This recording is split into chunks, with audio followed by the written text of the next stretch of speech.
Alright, we're live, hopefully. Probably. Maybe. Let's see. Hopefully it's working.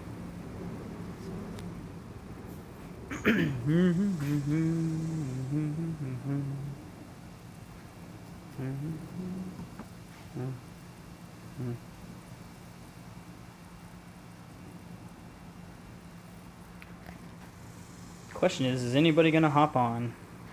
Who knows?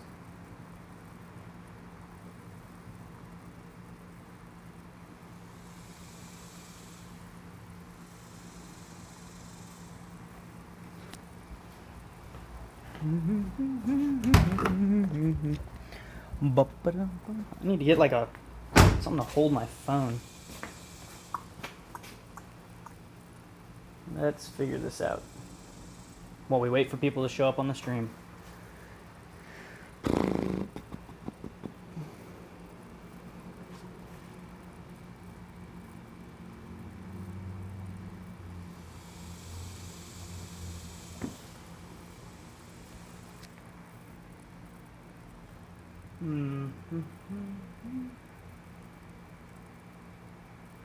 Oh, I have an idea.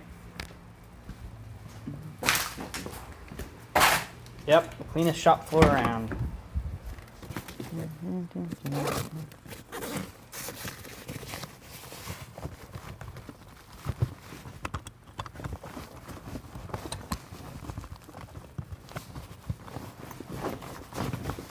Man, I hope this works.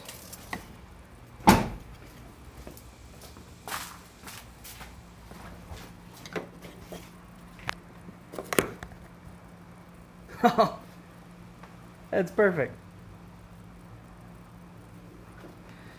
Alright, let's hop on Discord real quick and see if anyone wants to watch me. You know, because I'm so interesting.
There, we'll make it really interesting. We'll have me sitting here.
I wonder if this is working.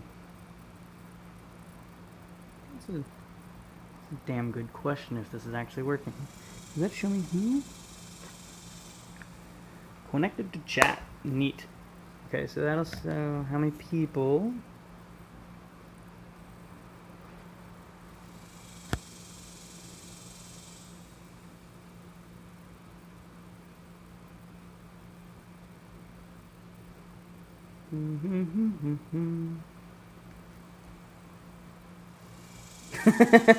Hey, look, I got a person. What's up? All right. How's the audio? Can you, hold on, let me stand over here.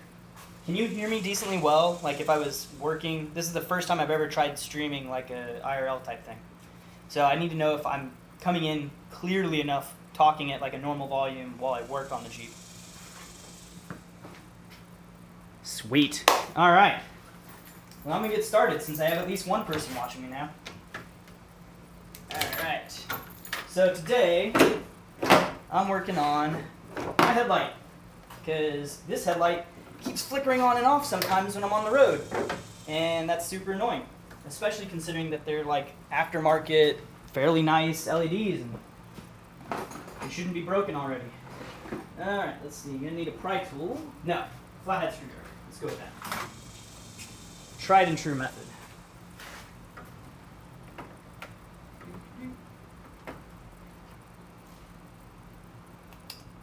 I should have some place to set these so I don't lose them.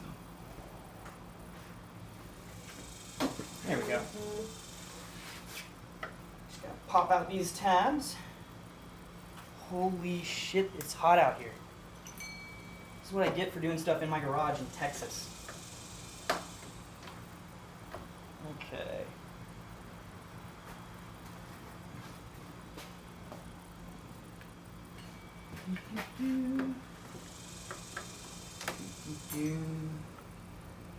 I'm just blocking the camera, aren't I? Got a lot to learn here. Alright. Gotta pop out all these clips so we can take off this front plastic piece. Okay.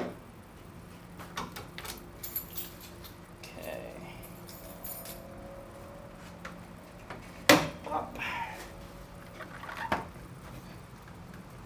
Pop.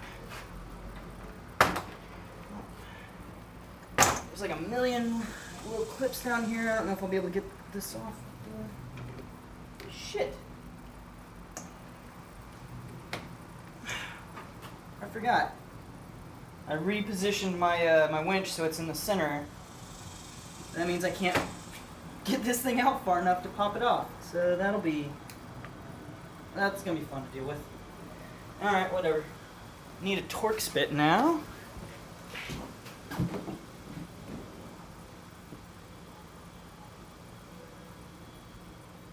Yeah, 97 right now. A lot of times we hit triple digits. It's like 80% humidity. Like just stepping out here, and I started getting sweat all over me. Ugh. Oh, wait. Haha. I have a secret weapon that I should be using. A fan! How loud is that on the stream, though? That's the question. Because if it's loud, I'll just have to fucking suffer. Alright. Need myself a Crooks. What is this? T15 maybe? Tolerable? Alright, good enough. T15 I think? Let's find out. Yeah, alright. So I got 4 screws that I gotta remove here. I don't know how well you can see it, but there's this metal ring that holds in the light bulb. I gotta remove these 4 tiny little torque screws. That's the only thing holding it in. Normally you'd pull this whole front piece off, but you know, winch being in the way kind of dampens that. And I don't want to pull the winch off because that's a pain in the ass.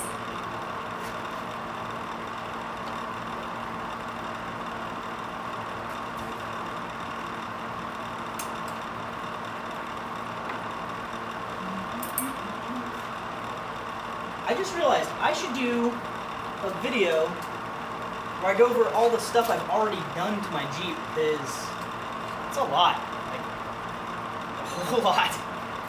And then later this month, if I get time, I'm gonna do a 48-hour stream. This is why I'm doing the test right now. I'm gonna do a 48-hour stream with breaks, obviously. Like it'll just be during the day when I'm actually working on it. But I'm installing a 3-inch lift kit on my Jeep with new shocks, new steering stabilizer, a whole bunch of stuff. Anyway, this is the ring that holds the LED light in.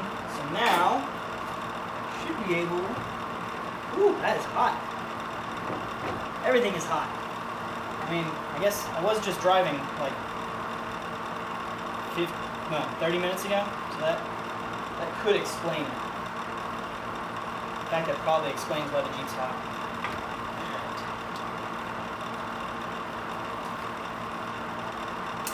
There we go.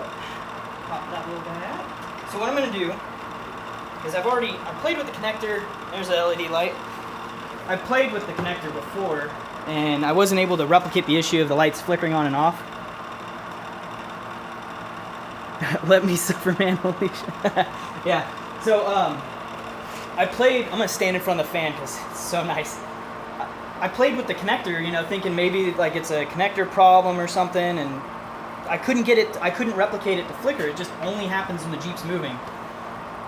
I'm hoping it's the light, because if it's the light, it's under warranty. I can send it back, get a new one, no big deal. If it's not the light, here's what I gotta do. If it's not the light, this connector here, there's this whole wiring loom that goes like over that way and way the fuck down over there. Let's see if you can even see it from here. It's awful, just awful. Oh, hey, my aunt's on here. Hey, Deb. Duct tape the fixture to your fan for some steady vibrations. Yeah. All right, here. I'll move the fan over here, so that way it's a little bit further from the system. Maybe that'll be a little quieter. But anyway, I'm hoping it's just the light that's the problem, but we'll find out. So I'm gonna take the light, swap it into this fixture, and then later tonight drive around and see if it flickers on and off on this side. If it does flicker on and off on this side, it's the light. If it flickers on and off on that side, it's the wiring, which will be a longer video. A way longer video.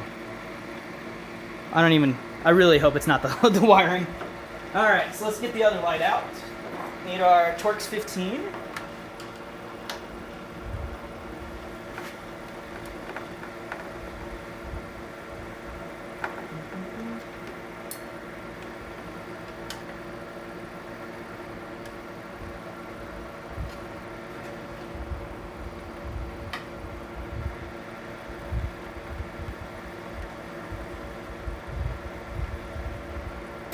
The fan noise better with it over there. I can still feel some of the wind, so it's at least helping marginally. Although it's mostly blowing hot air from the Jeep onto me.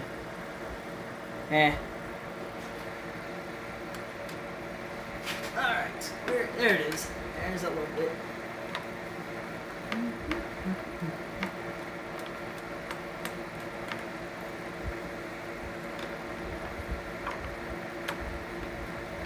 These are actually really good headlights. I really like them, other than the fact that one of them's flickering.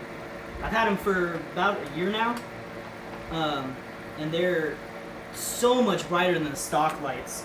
These are by JW Speakers, so they're a little pricey, but they're really nice, very bright, very crisp, and I have them adjusted appropriately, so I'm not that asshole who's got his normal lights like shining right in your eyes or whatever. They're adjusted, so like I spent the time where I lined it up on the wall, figured out how far it's throwing it and how far up, and etc. But they're great lights when they're not flickering on and off. That is really hot. Okay, let's undo that one. Oh, let me show the connector real quick. Okay, so the way these lights connect, you got this green connector that's on the Jeep side, and then this connector that's for the light. there's this little red thing. You have to, well, it's a little hard to do one-handed, but you push the red thing out that way. I'm gonna have to use a screwdriver. One sec.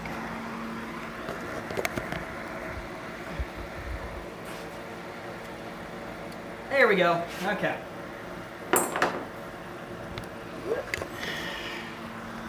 Alright, so I push that little red connector out that way, and then you push down here, and you can just simply unplug it. Although, you know, of course, it's a lot easier with two hands, but that's what happens when you stream using a phone. Here, I'm just going to reach down and, fuck it, I'm going to put the phone back. It's awful, just awful. This is the worst stream ever, isn't it? Okay, two hands. Why is everything so damn hot? Even the plastic's hot. Alright. That's a lot of bugs. I'm going to clean this thing at some point. I mean, it's a Jeep, so you don't really clean it a lot. Alright, so I'll put that guy in over there, put this guy in over here, and later on tonight we'll test it. But before I put it in, let me give you a... So obviously it's normally a little bit cleaner, but I just went on a road trip. My wife and I went to Yellowstone and then the Grand Canyon. It was about 4,000 miles of driving in total, so we hit a few bugs and other things, so the front of the Jeep's a little dirty. But yeah, so we've got the normal, sorry, that's upside down. We got the normal light up top, the high beam light on the bottom, and then daytime running lights. You got this half halo and these little lights here. It's actually really nice, nice light, especially considering the stock lights, which I have over here.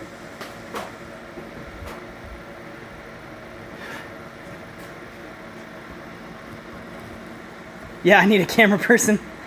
So the stock LEDs or the stock lights are not LED, they're just these regular old bulbs. And they're dim as fuck. Like it's honestly, I don't know how they get away with legally shipping like a stock Jeep with headlights so bad because you can barely see at night. Whereas these guys are so much brighter, so much nicer when they're not flickering on and off. Oh well. One downside to the LEDs, they don't get very hot. So if you're in like a place that actually has a winter, unlike Texas, if ice builds up on the light, it won't melt. Like snow and ice won't melt off of it because the light just doesn't get hot enough on its own. Whereas like the traditional light bulb headlight will. It'll melt the ice. So that is one thing to keep in mind if you're one of those weirdos that actually has a winter. Down here in Texas, that's not really a problem, ever. I think we got ice.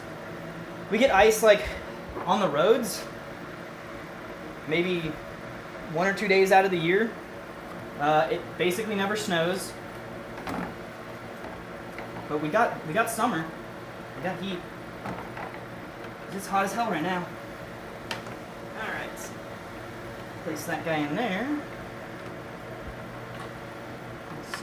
Oh, the interesting thing about the ring is, so it's kind of got very specific, it's not like symmetrical, so you have to just keep rotating it until everything lines up, which it's lined up. Sweet. Now, reinstall. This would be so much easier if I could take the freaking front thing off.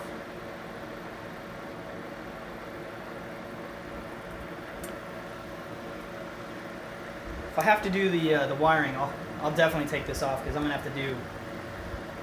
I don't even know where that wiring loom goes. I don't want to deal with that yet. I don't even want to think about it. That's one of the ones. You know, if I have to do that, I might go up to the makerspace, work on it in the auto bay because that's actually air conditioned. Downside is, it's hard to find tools at the makerspace when you need specific tools because they're all kind of over the place. Whereas I'm kind of meticulous. Not meticulous. I've spent time organizing my tools. In fact, I'll once I screw this in, I'll kind of show you some of the tools. I've had to buy a few more tools because I got the lift kit install coming up later in the month. The shocks and the steering stabilizer come in tomorrow, which I'm real excited about. They're adjustable, both the shocks and the steering stabilizer, so I can set it firm or hard, you know, whatever like ride type I'm looking for, I can adjust it. So I'll probably go firmer while I'm on the road, you know, on highway and stuff, so that way you get a little bit better handling. But then off-road, you know, softer, so that way you're not losing teeth when you go over a rock. Now, if there were actually off-road places somewhere near the Metroplex that had internet connectivity, I could stream while going off-road. I've thought about this. Unfortunately, there's no internet connectivity at any of the places I've been to, so that's right out. Anyway, so back to tools. Let me see if any messages. Okay, Harley. All right, so this is my tool wall. It's missing. I gotta get hooks for it, but I gotta get another set of hooks like this. I've got an impact wrench that I just bought that's gonna go there. It's all Ryobi stuff for the most part because they all use the same batteries, makes it super simple. I've got screwdrivers from like a million different manufacturers. I don't know. Hammer, pencils, measuring tape. These pliers are actually really cool. These ones right here. If you have ever tried to put in a pin on an AR-15 lower when you're trying to assemble the what is it? It's the magazine release. The magazine release and catch. So these pliers, they close parallel. So they're actually really great for like putting pins in stuff because unlike normal pliers where they kind of hinge, these ones go parallel. So it's like a little mini press in your hand. And regular pliers, I'm pretty sure I got these from Walmart. Pry tools, I'm really liking the Tecton stuff. I've been buying a lot of their stuff on Amazon lately. Wrenches, an oil wrench I never use, a trim removal tool I pretty much never use. Oh, drywall saw. Tape and stuff, fish tape, which is great for running cable. C-clamps, more clamps, saw that I never use, big rulers I never use, bunch of cables, tire inflator, sander, angle grinder, my favorite tool, Sawzall. This other sander that I've never used, it came in the pack, so I don't know. It's all there. And then over here, that's a battery charger for my electric, what's it called? Lawnmower. Yeah, I hate mowing the lawn. Anyway, so this, I just recently cleaned this up. It was a lot better. Or it's a lot better now. It was pretty bad. Yeah, peas and clams. That's your name. Anyway, it was basically just piled on stuff before. Like I just sort of threw stuff wherever. But now it's actually, you know, somewhat organized. We've got fasteners and hardware and stuff. So this is all like bolts and nuts and crap. This is all of my drywall screws and nails, which if you own a home, you're going to go through a lot of drywall anchors. Sandpaper. Oh, so much sandpaper. Not. Rivet tool. This is just random hand tools. I don't know. It's not the best organization. Electrical tools. This is automotive tools, so like ratcheting wrenches or whatever. More Tecton stuff. Microfiber cloths, glue and adhesives and such. And then random one-off tools like this guy. This is a tool. This is for removing the hinge liners on the doors of a Jeep. I've used it once, but it came with the kit thing. These are impact, the impact bits or whatever. I'm going to use that for the lift kit install. Still have mostly bare walls because you're boring. Yeah, well, I like to do a lot of work on my own vehicles, so I've been slowly building up a collection of mostly automotive tools. And then all this stuff down here is like a bajillion zip ties, like literally more zip ties than I think I'll ever be able to use in a lifetime. Lag. Electrical stuff. This is all electrical connectors. This is heat shrink tubing and sheathing. Big electrical wires, small electrical wires, Dremel crap, and then safety gear, which you notice I'm not wearing. I'm not doing anything that needs safety gear. Who cares? Anyway, this whole shelf's automotive stuff, like all the automotive liquids and fluids and such. Like this goop, this greasy goop. It's so good. I swear they sent it though. Like it kind of smelled scented. And then just, yeah, random other parts and stuff. Bunch of other crap up there that I never use, you know, like cleaning supplies. Never use that stuff. Or paint. Fire extinguisher, which I hope to never use. And then this is my main toolkit. As you can see, it's I spared no expense. This is a Harbor Freight, what is it? The Mechanics, I don't have the thing on there. The Mechanics toolbox. I think it was like $100 on sale. My theory is, yes, they're crap tools, but if I break any of it, it means I actually was using it, and so I know which thing to buy a better version of. So there we go. What I use red plastic dip for, I will show you. It wasn't that. There was a tool that I used it on once. I don't know where it went. I probably lost it. There's like one tool once that I used the red plastic dip on, and then never again used it for anything else. It's probably gone bad. All right, let's put this other headlight in. Actually, I got a zip tie I got to cut out of the way. How many people are on my stream? Damn, I got 6 people watching me work on a Jeep. Are y'all bored?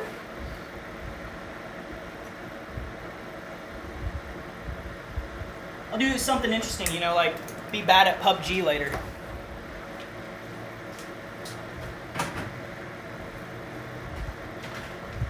Alright. T15. Headlight. Okay, good. I installed that one the right way. I'm pretty sure it only goes in one way, but would be kind of annoying if I installed it upside down and then I you know, go drive around at night and one light is down and one light is up. That'd be awful. Can it go in upside down? No, it can't actually fit upside down. Awesome. Yay for asymmetric housing design. Okay. Nope. Yeah, there we go. Okay, one screw. T15 screwdriver. It'll get real interesting when I do my lift kit, because there's a whole mess of stuff I'm going to have to do under the Jeep for the lift kit part of it. We're replacing all 8 control arms.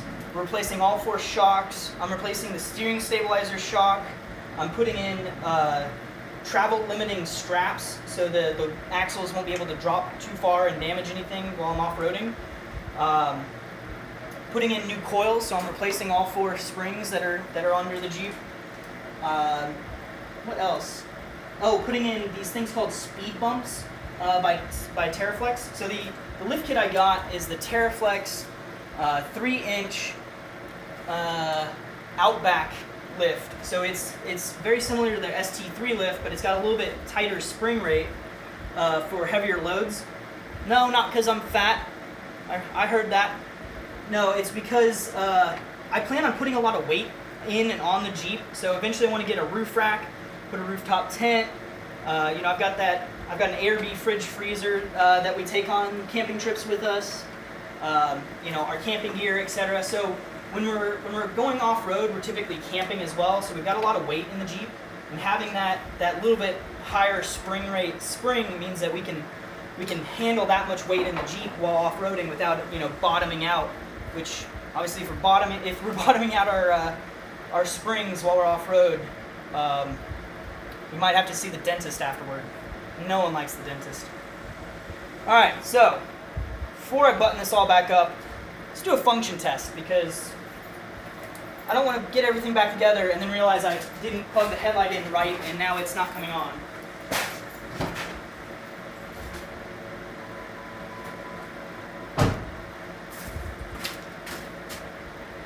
Huh. That's unfortunate. Shit. This headlight's not coming on. It's the wiring. I'm so upset right now. It's the wiring. Shit. Yep. You see that? That is not good. So where is the wire messed up? That is the question.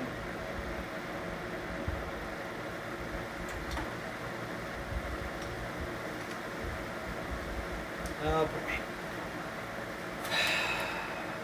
Yeah. This is gonna be real fun. Let's see, what we got on messages? At least I figured it out right away, yeah.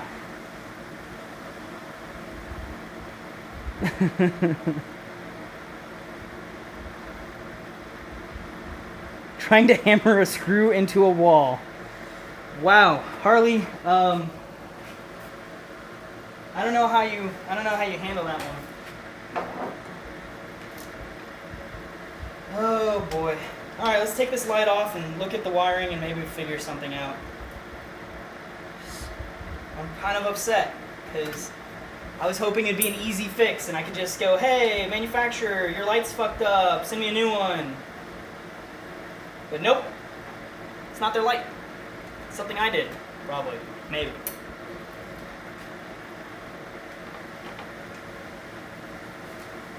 I admit no legal responsibility for anything that might be a manufacturing defect.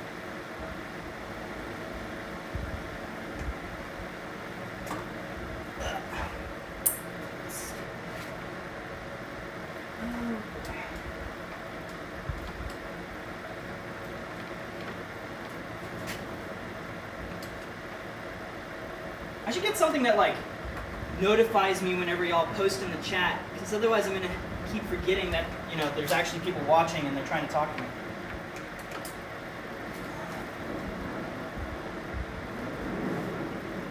Helps to unscrew the bolt all the way. Who would have thought? Harley, should I just pry this one out or use a hammer to get it back in? How does that work? There we go. Oh. Where'd you go? Where'd you go, screw?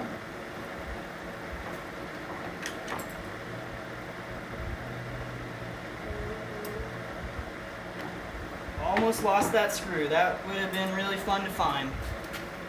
Alright. Let's figure this out. Oh yeah, that's back on. Maybe it's the connector. Alright. Let's get a flashlight out so I can look at this.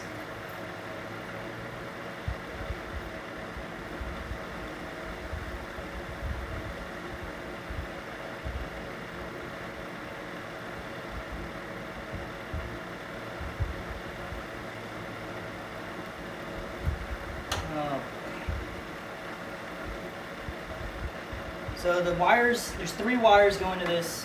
They're all wrapped in tape, and they go into this big wire loom. This is awful. This is literally the worst case scenario for what could have been wrong with the light.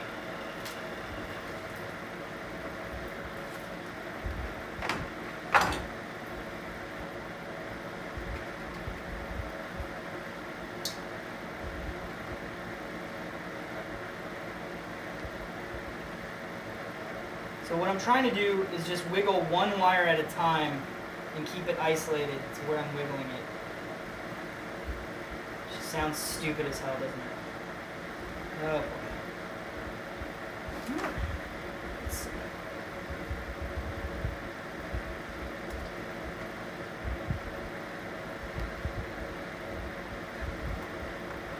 Why is it so damn intermittent?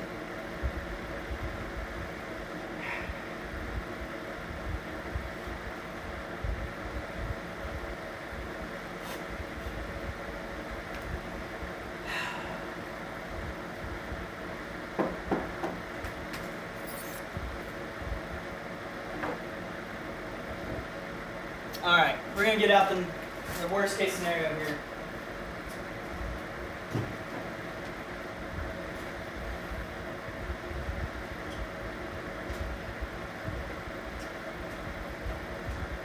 You know something's gone wrong when you have to bust out a multimeter.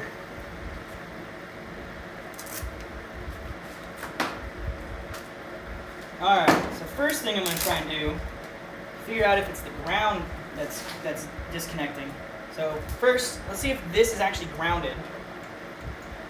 Nope, the case of that isn't grounded. Oh, that's going to be fun to diagnose then.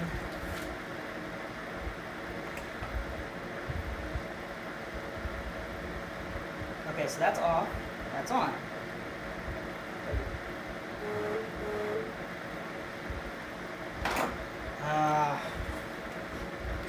Maybe not. Maybe I won't use the multimeter.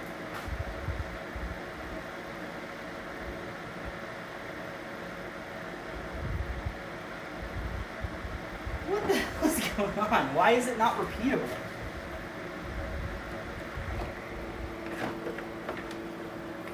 This might be one of those times where I have to go online and do research. Yay! Why couldn't it be easy? It's never easy. Alright, where's the wiring harness go? It runs to there. What is that?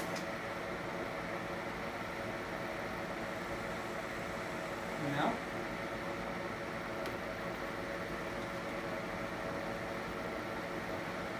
What if I just immobilize this connector better? Why is it so freaking intermittent? If this was repeatable, this would be a lot easier to diagnose. I could just go like, oh, look, I touched that wire and it goes off. Oh, it's that wire. See if anyone in the comments has suggestions or if they're just laughing at me. Wiggle, wiggle, yeah. Thanks, Mitch. My steep driveway? Oh, sure, Aunt Deb. Yeah. So yeah, for those of you who have never been to my house, this is my driveway. I'll walk down to the bottom of the driveway and then look up so you can see it. What's up, guys? It's like 30, 40 degree slant.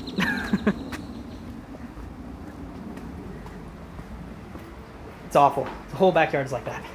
It's the only bad thing about the whole house, though. All right. So, back to this guy.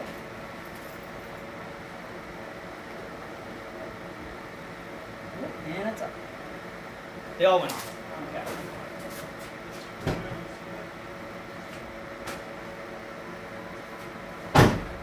Let's see.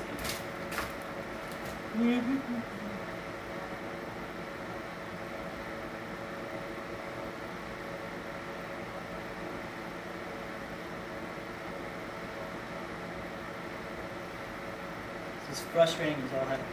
Okay. Let's try zip tie part of it down, keep it from moving.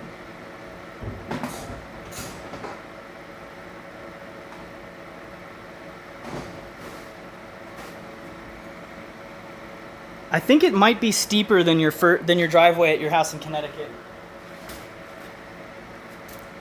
But on the plus side, I don't have to deal with ice and snow.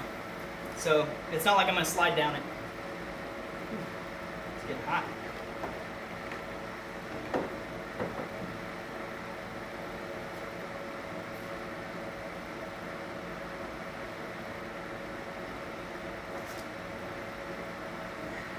Alright, so I'm going to zip tie part of the wire to itself to see if immobilizing it will help a bit. Rather, zip tying it to part of the loom. I'm just going to take this off. It's impossible to do while looking at a light. Whew.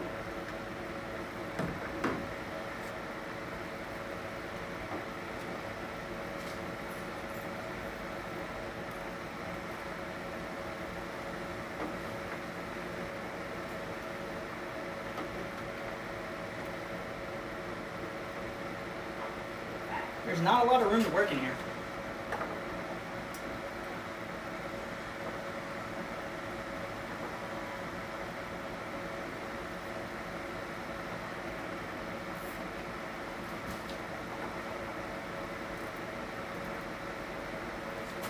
Okay, so let me grab the camera and show y'all what I'm doing.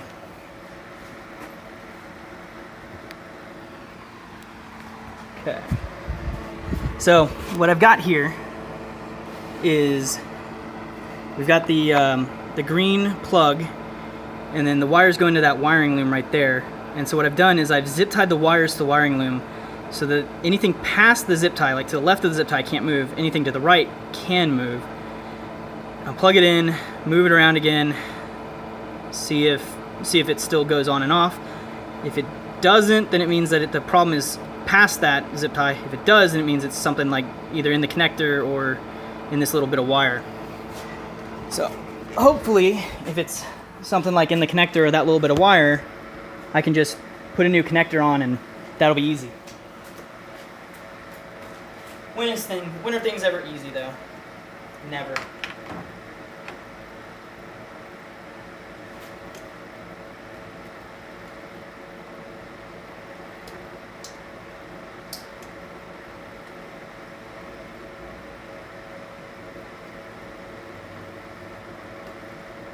Oh, okay, so it's still going on and off.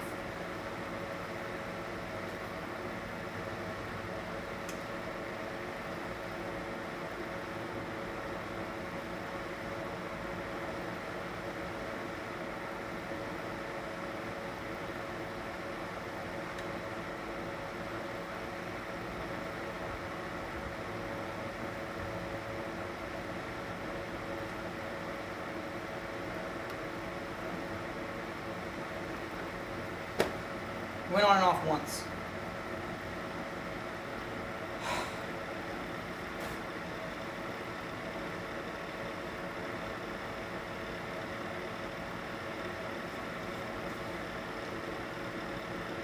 All right. We're gonna zip tie the connector to something so even it can't move. Maybe that'll help. Maybe. Don't have a cap flashlight? It's a cap flashlight. I mean, I got this guy. Oh, headlamp. Yeah, I'd use a headlamp, but that means wearing a headband, and it's hot as hell.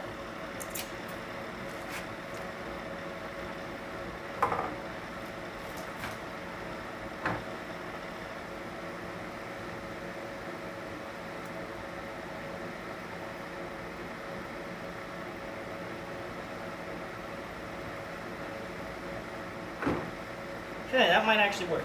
Let's try that.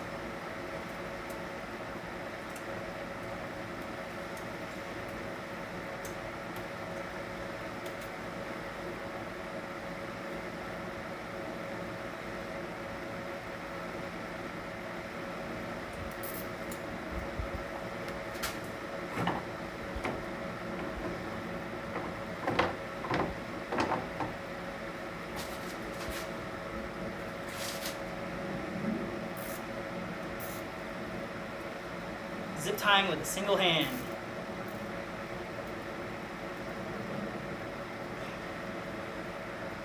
Okay, so that is pretty decently immobilized.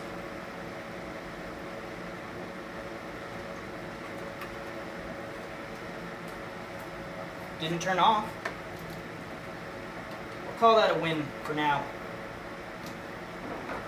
Have to test it later by driving around somewhere bumpy. I'll figure something out. I'll turn the light off.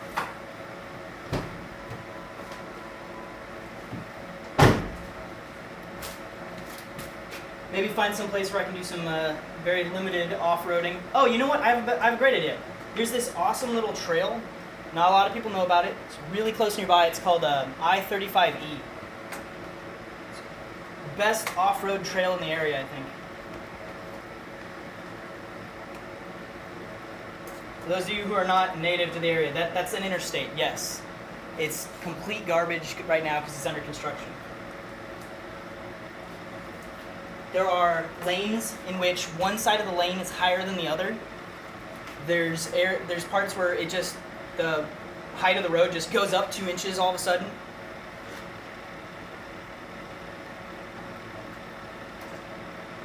It is the worst road in the area right now. It's been that way for a while.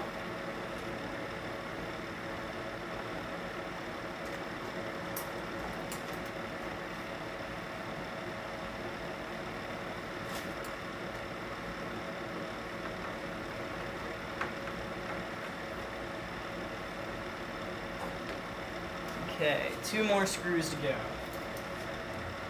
And then what I'll do is I'll turn the headlights on so I can prove that I've done something wrong and this one's still be off.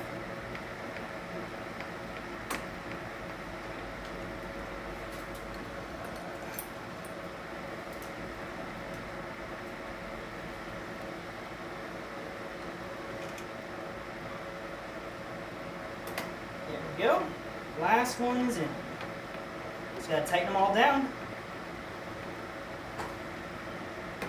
There we go.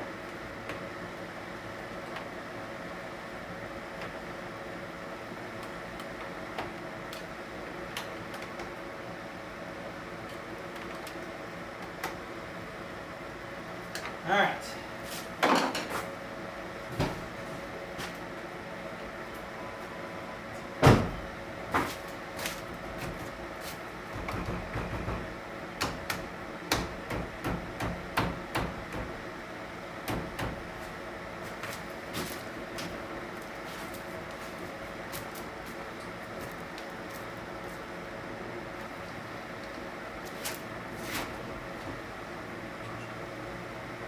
That seems like a decent test.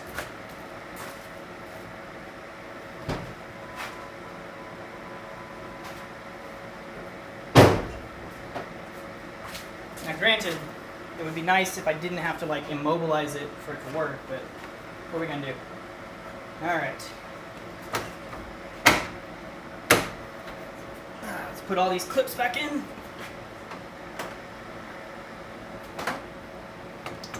There we go.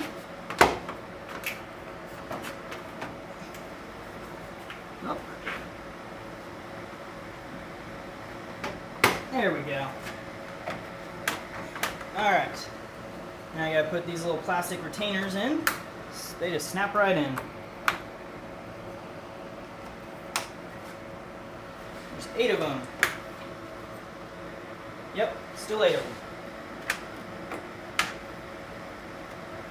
Okay, take that out of the way.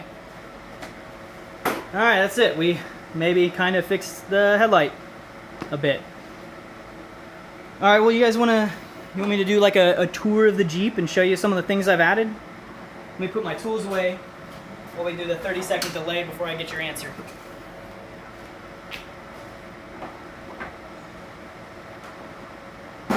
See, that's how I always know where my tools are. It's because once I'm done working on something, I put them back.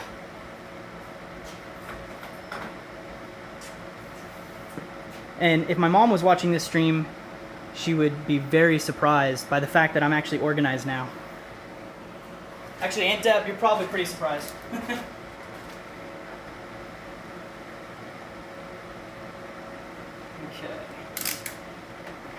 Put the multimeter back. Look, I just keep the multimeter in my Jeep, not because I have a lot of problems with the Jeep, just because I like having a multimeter on hand.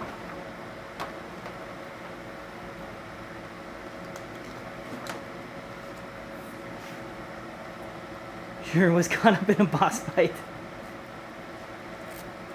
Gio, what game are you playing? PUBG? You go put this away.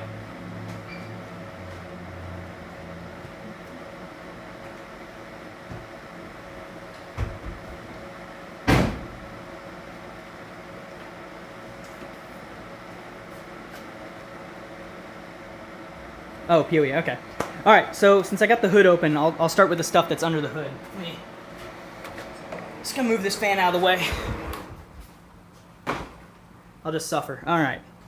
So first up, one of the first things I did is I've got this dual battery kit.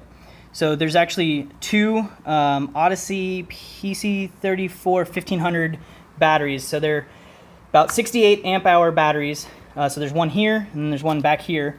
Normally this kit comes with this battery isolator thing that goes right there, and I actually still have it. It's this little guy.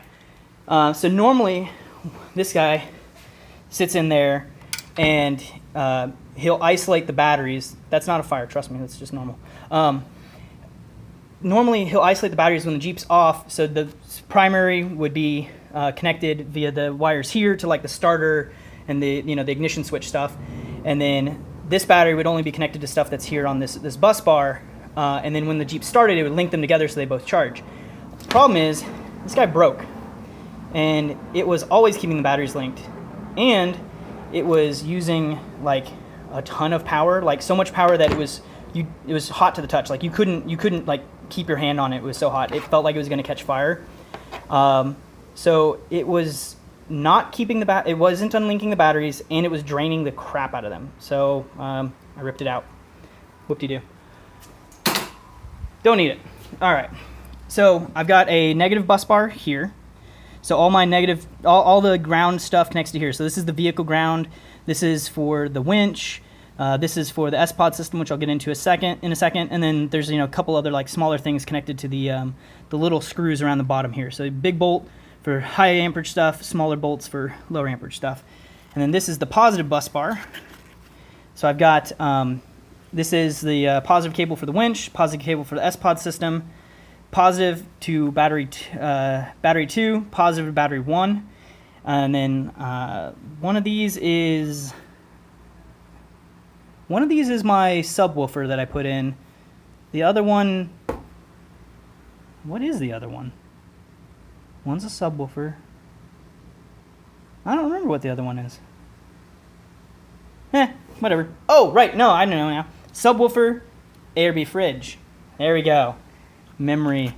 So what you might have noticed is there's this weird looking thing here. The vehicle or the battery grounds. So there's a negative prong here. There's a wire that goes all the way over here to this part of this other battery's negative, and then from there it goes to here. So all the stuff that's drawing power is grounded to here, but the batteries are grounded to here. And this is actually a resistor, and so it's called a shunt resistor. And so I've got these little wires, and what I'm watching is the voltage drop across this shunt resistor. Because of Ohm's law, the voltage drop lets me know how much current is flowing through the resistor, and so I can know how much power is either going into the batteries or out of the batteries at any time. And then I've got this little wire here that tells me the positive voltage of the battery, and then this other one's just ground, but it's on the vehicle side. So yeah, so voltage drop so I can see the current to and from the battery, and then voltage so I can see the actual voltage the batteries are at. So I actually have a Raspberry Pi that's back in the Jeep, and I've got I'll pull it up in a little bit, but I've got a little dashboard so I can see what my batteries are at, and estimate how much runtime I have before the batteries run out. So that's cool. This is a 150 amp circuit breaker for the winch. Normally it's off just because the winch could go underwater if I'm off-roading, and so it's just nicer to just have this off so it can't short out. I replaced all the connectors with these like military grade, like super nice. Well, actually, that's the one that came with the kit, but this cover, you can see on this one, it's got a really beefy, heavy-duty connector. These are all 2-gauge wires, so they're just crazy difficult to deal with wires, but I've got this big hydraulic crimping tool to crimp down the connectors. So all of these wires, these big wires, are ones that like I made the connector myself, except for that one. That's a stock one, or that's one that came with the kit. But yeah, here's like another connector I made myself. It took a lot of time, but I think it was worth it. I've also, when I run wires, I also use a lot of wire loom. So like this stuff here, this wire loom, that's not stock. This is the wires that are going to the lights that I've got here, and like the subwoofer and such. All right, so then moving on to the other side of the engine bay. Everything else is all stock. Normally there's like a thing that sits over here that helps deaden the noise from the engine and retains a bunch of heat, so that the Jeep overheats faster. So I took that off because the battery system didn't work with it. Oh, as part of the battery kit, I actually had to take out everything on this side of the Jeep. Like, I had to take out the air intake here. I had to take out this is the TIPM, the totally integrated power module. I had to take out the original battery, rip all of this out, put in a new battery holder that's made of metal instead of the plastic one, and then put all this stuff back in. It was a lot of fun. All right, so then over here we got the S-Pod system. So this is the heart of the switch system that I'll show you inside, but it is awesome. It's a little pricey, but it's a really cool thing. Whenever I want to wire in something new, there's 8 switches inside, and they correspond to the 8 sets of terminals here. So I literally just wire something in, and like this is like switch 6 or whatever, and when I flip switch 6 on, it'll give power to these 2 pins. Like, it's that simple. It's got self-resetting fuses, which are these guys down here. It's got a low voltage cutoff, so if the batteries go too low, it automatically, you know, kills power to all the devices. So like my amateur radio, radio, things like that. So it helps protect the batteries and keep the Jeep, you know, from getting stuck in the middle of nowhere. All right, let me get that. This is really hard to do one-handed. All right, there we go. You know, if I do this streaming stuff often enough, I'm going to get really good at working on a Jeep with this, just one hand. All right, the other 2 things I've done in the engine bay area, these grills, which as you can see have stopped a number of bugs from impacting my radiator. This is just one piece that sits behind this plastic piece here. It was like 20 bucks on Amazon or something. I don't know. It was pretty cheap. Very simple install, but it helps protect the radiator from, you know, flying debris. And then the other thing I did is I put in this key lock, because by default Jeeps don't have a lock for the engine bay. Like, the only thing keeping the hood down is these 2 straps, and then like this little thing, but there's no lock. Like, there's nothing inside the Jeep that you have to like pull or push or whatever. Like, you can just walk up to any Wrangler and open the hood, which when you're putting in like, you know, aftermarket stuff, probably don't want people just being able to get under your hood. So I put in this lock kit. This is from Bolt. It's got 4 rivets, which, oh my god, was a pain in the ass. So just riveted it in. The cool thing is, it actually works with my stock Jeep key for closing it up. So when you first get it, it doesn't work with any keys at all. Like, it's in like this like blank slate. You put the key in, you twist it the wrong way, and you hear like a snapping sound, and then it now works with your vehicle key. I am recording, I think. I don't know. Thanks for watching.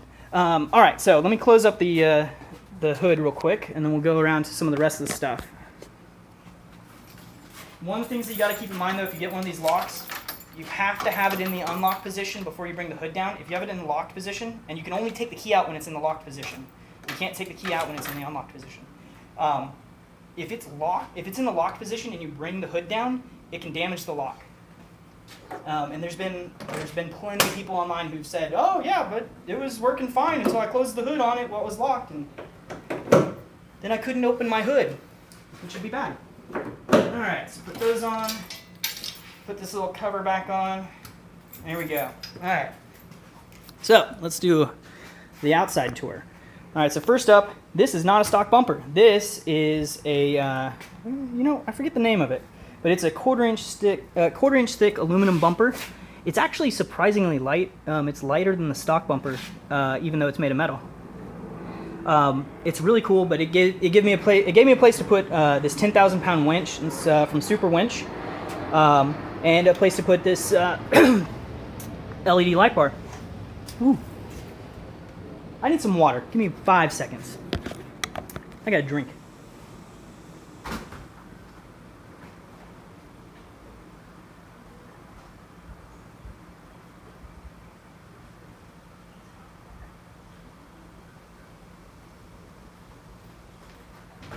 All right, I'm back. Water. All right.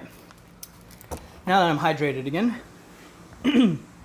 So yeah, this is, I don't know, some no-name brand LED I got off of Amazon for pretty cheap, but it works pretty good. And then I got these guys up here on the pillars. They're pretty bright for off-roading. There's a lot of guys that do the 52-inch LED up top, the light bar, but I hear they whistle. Is it? I can switch it on and off. There's switches inside for the light bar and the pillar lights. It's actually illegal to have them on while you're on the road. And then I've got my amateur radio license plate, because that's my call sign. But the cool thing is, this guy just pops right off. Again, hard to do with only one hand. So there's my fair lead. So you got the winch, and I just got it hooked in right there. But since you have to have front bumpers or front license plates in Texas, that's what I got. just snaps right on.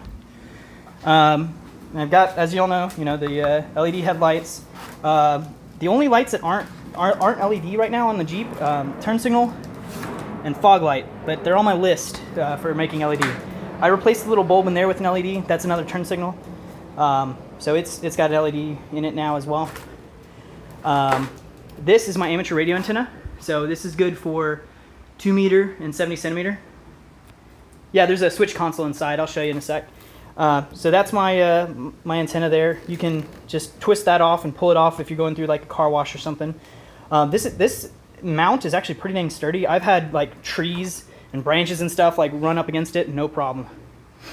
Continuing the outside tour, and then we'll go into the inside. On the back, I changed that out just because the stock one just leaves this open like that without the, like, it's just the trim, and then that's just visible, which is just screaming, hey, come siphon my gas. Although that's not much more secure, but it was a cheap mod. Switched that out LED, so the little light there, so my license plate there is an LED. I put in this tow hitch because the factory tow hitch is like a $500 option. This is 75 bucks.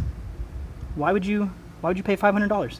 Yep, K5 NRD, nerd. This is a backup camera I put in, just drilled a hole, ran the wire through the plastic bumper, and then up to the front.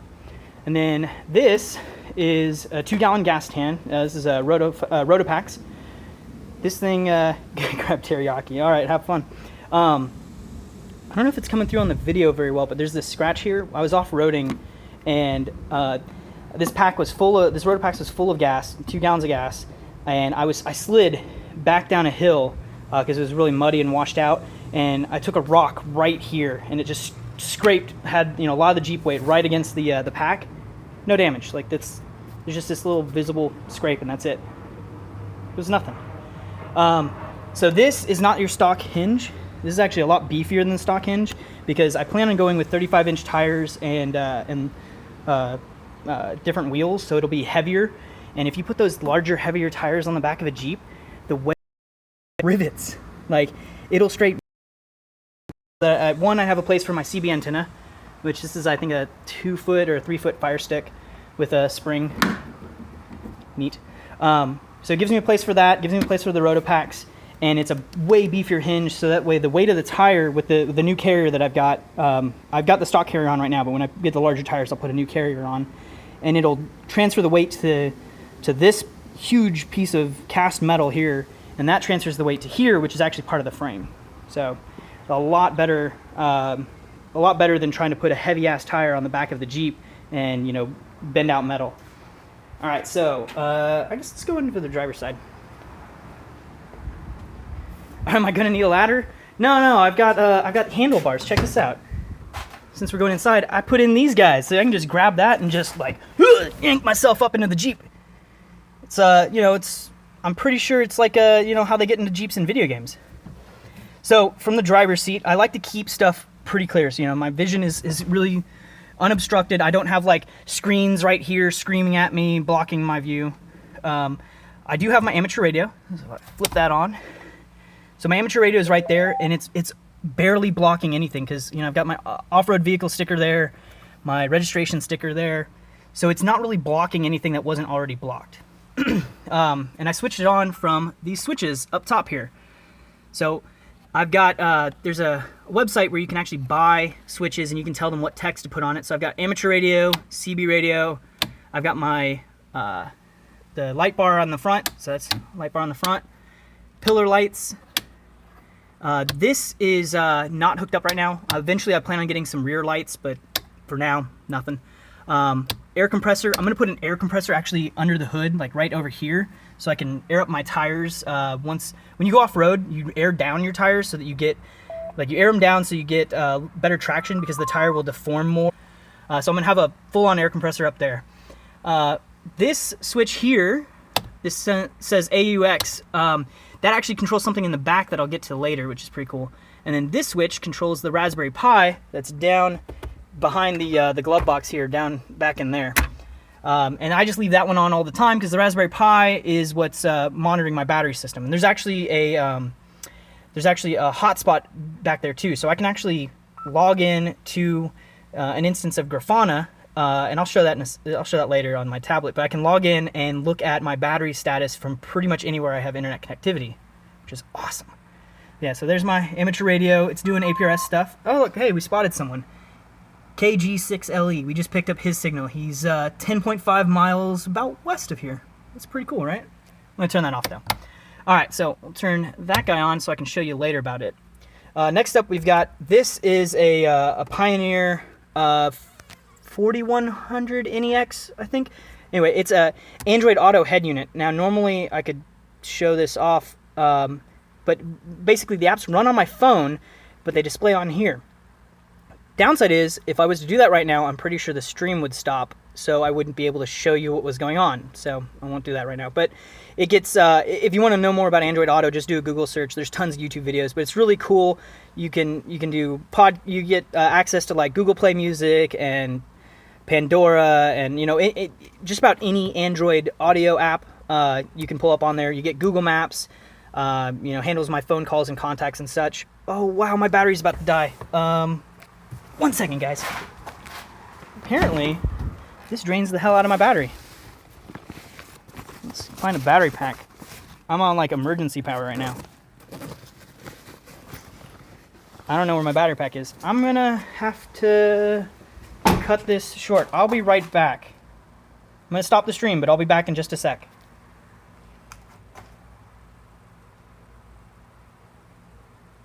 Actually, I'm just gonna keep it running and find a battery. Sorry.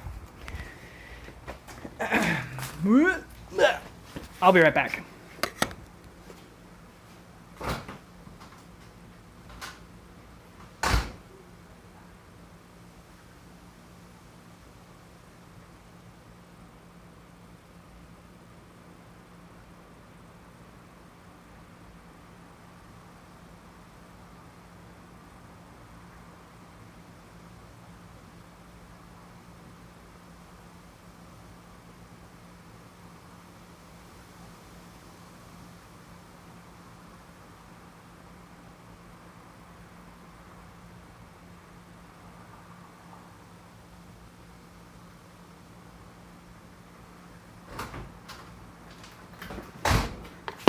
Battery pack. Hopefully this works. Hey, there we go. It's only got half power, but it should be fine. All right, back to the tour, right? Okay, so Android Auto there. The amateur radio is actually under the seat here. You can kind of see it a little better from this side, I think. Move my backpack. So amateur radio is under the driver's seat, and the subwoofer is under the passenger seat. So the passenger gets to feel the subwoofer going off. It's not a good view. It doesn't really look good, but it's just a big box. Yeah, can kind of see it. Let me see if I can. I'm not going to turn the light on. Anyway, that's just a little 8-inch sub underneath the passenger seat there. Let's see, what's next? Oh, so this is a 2015 JK Unlimited Rubicon, which means it's a 4-door Jeep. So it's the longer wheelbase 4-door Jeep. As a Rubicon, it gets a few extras that not, you know, the other Jeeps don't get. Namely, I get these guys here. So this button disconnects the front sway bar link, and then this button will lock the front and rear axles, which is really great stuff for off-roading. I also get this little guy. It's a little 110 volt AC outlet, which is pretty cool. All right, let's see, what else have I done up front? I think that's mostly it. Oh yeah, my amateur radio mic is right here. Super easy to get to.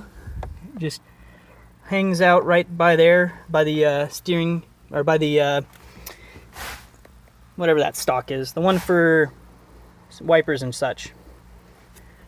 All right. Oh, I changed out these lights for LEDs. Well, actually, for different LEDs. They're LEDs, but they were this orangish LED. So I had to desolder them from a board, and then resolder on new ones, and they're surface mount, and they were a pain in the ass. There's also lights that are underneath the wheel wells here, or the foot wells here. Same thing. Orangish LEDs, swapped them out to these bright white LEDs. These were just normal incandescent bulbs, so that I just plugged in these LED replacement bulbs. Super easy. Oh, as a Jeep, so this panel and that panel, they just remove, and then this whole back piece here is a panel. So the whole top comes off. It's also really easy to take the doors off because you just undo the electrical connector here, undo this strap here, and then you just come outside, undo a bolt, another bolt, and then the door lifts off. It's that simple. If it wasn't gonna rain in the immediate future, I'd be driving with the top and doors off. This is a upgrade that my mom got me actually for Christmas. It's pretty cool. It's sound deadening and insulation. So it's just sticks on. So normally the whole top is white, but sound deadening panels there, and then all throughout the roof in the back, which is pretty cool. Another upgrade I did. So normally these seats are actually really vertical, and sitting in the back of a Jeep sucks ass. So what I did is I bought this kit and these Delrin spacers right here with longer bolts. And so what it does is it lifts the Jeep, it lifts the seat up just a bit, and so the whole thing tilts back another few degrees, and it actually makes it comfortable. All right, moving on to the back of the Jeep. So we open this up, and what is that? That is not stock. This is a table. Oh, this is gonna be really fun to open one hand. In the back, this is a whole bunch of random crap I'm gonna donate to the makerspace. This is my, except the first aid kit, that's mine, and then the rescue kit. So I've got like repair stuff and the control for the winch and tow cables, etc. And then underneath here, you can kind of get to it. So you gotta push that way. You lift this up, and I've got tools, hitch, jumper cables, deck of cards, rescue tape, paracord, etc. Oh, and a map. They got locks on all the wheels. So that's pretty neat. Over here, I love Anderson power poles. These connectors are the best thing ever.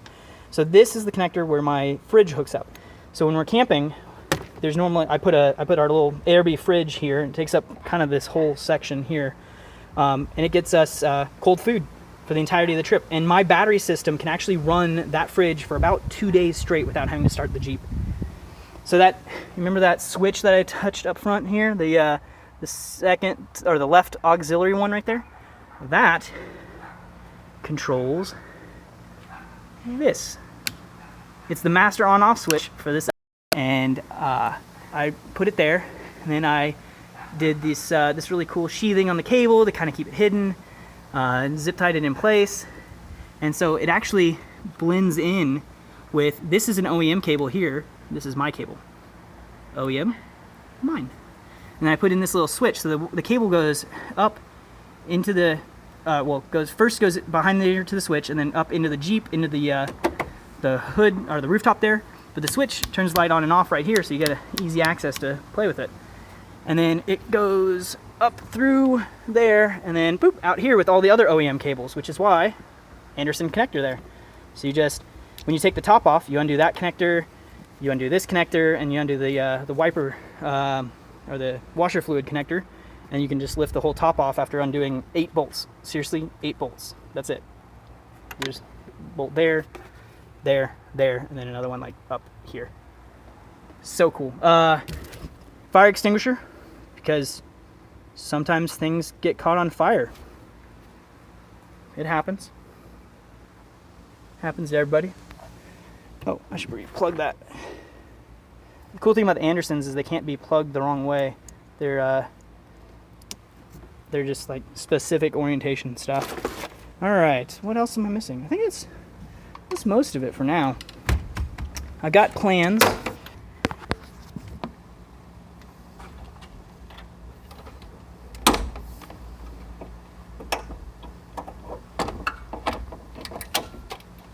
So much easier when you have 2 hands. Okay. Let's see. I think that's about it for what I've currently got on the Jeep. Now, I mean, there is some more stuff that I've done, like the electronics wise. So there's the amateur radio is doing this thing called APRS, which is this packet reporting thing. And I actually have that tied into the Raspberry Pi, have what's called an iGate, but I'll do a video specifically to the amateur radio crap later. All right, so let's show my dashboard that I made. Oops, that's the weather app. I didn't make a weather app. All right, here we go. So this is a piece of software called Grafana. Am I connected to the right thing, or am I connected to Tesla? Yeah, I'm connected. Okay, so the Jeep, the Jeep has a name. It's BT7274 from Overwatch, or from Titanfall 2, and so it has a hotspot, same name, and I'll just log in to this Grafana instance, and there we go. This is a dashboard of my power system. So up top here we have the latest readings. So volts, amps, watts, battery percentage remaining, and time remaining. So this is time remaining at the current power draw. And then we've got volts over time, so this is the last hour. The green line means that the battery is being charged, so anything above that voltage means the battery is being charged. Amps, so negative amps means it's dissipating power, so you can see when we have the lights on, right? And then positive amps means it's being charged. Battery percentage, so just you can see that the battery was being discharged pretty heavily and whatnot. And then this is watts. Watts is, of course, just a function of amps times volts. So negative watts means power going out of the batteries. Positive watts means power going into the batteries. Neat, right? Well, I also have a historical dashboard. So that last one was for an hour. This one, oops, why is that not lining up right? Oh, because it's got the add row thing. Whatever, I'll fix that later. So this shows the last 12 hours, but I actually keep the data for 7 days. I have my battery info for the last 7 days. It's this rolling system of statistics. Awesome, right? Red line is the absolute bare minimum before everything starts shutting off. So if the voltage gets too low, it'll hit that.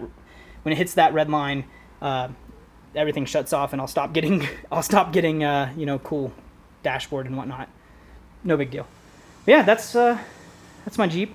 So what we're gonna do later on this month, hopefully, is we're gonna get under the Jeep. Yeah, this is a lot of fun. All right, so there's coils like this on each of the four corners of the Jeep, and there's shocks like this on each of the four corners of the Jeep. There's also these control arms. So you got the lower control arm, and then can't really see it from here, but way back there, like this guy right here, that's an upper control arm. So there's on each side, on each corner, right, there's a lower control arm and an upper control arm. We're replacing those arms, we're replacing the spring, and we're replacing the shocks. We're gonna lift the Jeep about 3 to 4 inches by doing that. And that's before I even get new tires. Right now I've got 32-inch tires. I'm gonna go to 35-inch tires, which should be, because tire sizing is weird, about a 1-inch increase of ground clearance. So the lowest part on the Jeep is, like this stuff here, like the differential and whatnot. That'll be up about 3 to 4 inches from the lift, and then another inch from the tires. Which, I don't know if y'all were able to see it, but my my garage isn't very tall. There's about 10 inches of space above the Jeep right now, so that's gonna drop to about 5 inches of space above the Jeep. So I'm really hoping it fits in the garage after we put the lift kit on. Especially because we're putting the lift kit on in the garage. So I guess I'm more hoping that it can make it out of the garage. That'll be an interesting test. But yeah, what I'm also doing, let me get a little bit better under here. All right, this guy right here, you see this shock here? That's a steering stabilizer shock. And it's on the tie rod, which is what connects the left tire and the right tire. And I've got a new steering stabilizer shock that's coming in that's adjustable, and it actually goes up over the tie rod, so there's less stuff hanging down, which is less stuff to get fucked up when you're off-roading. There's also going to be some limit straps, which will go from, I forget where exactly, somewhere on the frame, like up here, down to the axle area, and so when the axle is at full droop, it'll stop the axle before it can like stretch out the brake lines, because obviously if the brake lines break, I'm fucked. What else we got? We got speed bumps, which are these special kind of shocks. So there's a bump stop that's actually in the spring there. So when the spring is fully compressed, that bump stop has a little bit of give to it. So it kind of helps smooth out when everything bottoms out entirely. And the speed bumps are like a shock version of that. And it's a little bit smoother when you bottom out. So it'll be a little less rough off-roading and traveling fast. So that'll be a fun kit. There's a lot of things to install. I plan on it taking a whole weekend. I'm gonna just set aside 48 hours, and since the stream seems to be working pretty good, we'll probably stream the whole thing. In that case, though, I'll have a camera woman, because Nicole has said she's gonna help me work on the Jeep. So she'll be able to hand me tools and stuff while I'm stuck under there, and also point the camera at interesting things while I've got my hands full. And then from time to time, of course, you'll have to set it down to help me keep from breaking everything. But yeah, that should be a fun install. I should show y'all some other cool stuff actually. So this isn't cool, but this is just a normal thing. There's this little antenna here. That's not a stock antenna. I don't ever listen to AM/FM radio, so I got rid of the stock antenna, which is like super tall and looks weird with this little stubby one. But what's really neat, I'm gonna go grab it real quick. So we have a pop-up tent.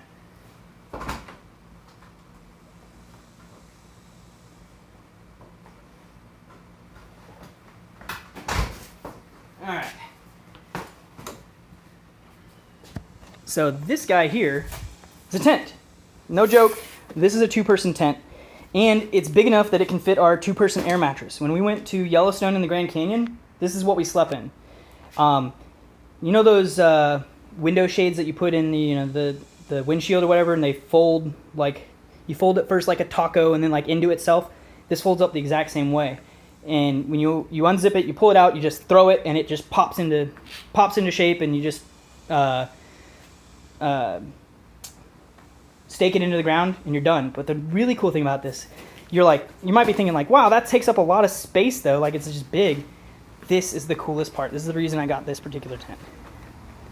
So if we go to the back, we open it all up. This tent is awesome because it fits, again, one-handed. I'm a beast, right? Tent fits, oops, I don't want the chat open. Up there. There we go. It fits between the roll bar and the roof. It takes up literally no space because...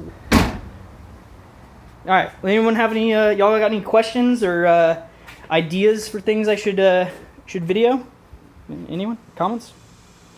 Questions? Are people still watching? I'm gonna set this down real quick. Whoop.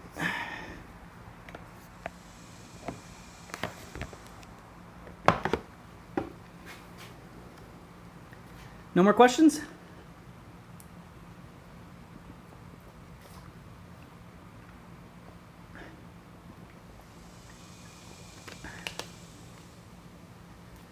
Ooh, man, it is really hot out here. I think Jigo looked it up earlier, and it was 98 degrees Fahrenheit. Pretty fun. All right, well, guys, thanks for tuning in for my test stream. I'll try and post on Twitter and Facebook and Twitch and stuff when I'm going to do this again. I'm not sure what my next thing is going to be. I'm definitely going to do the lift kit and whatnot, but there may be some other stuff I need to do ahead of time. Probably I'll do a video when the lift kit parts all come in. I'm gonna inventory them, make sure I've got all the little nuts and bolts and stuff, because you don't want to be halfway in through an install and then realize that there's pieces missing and the Jeep's disassembled and undrivable, and they have to ship it to me. That would be pretty bad, actually, because this is my daily driver as well. So I'll probably do a video going over what the parts are that I got in, things like that.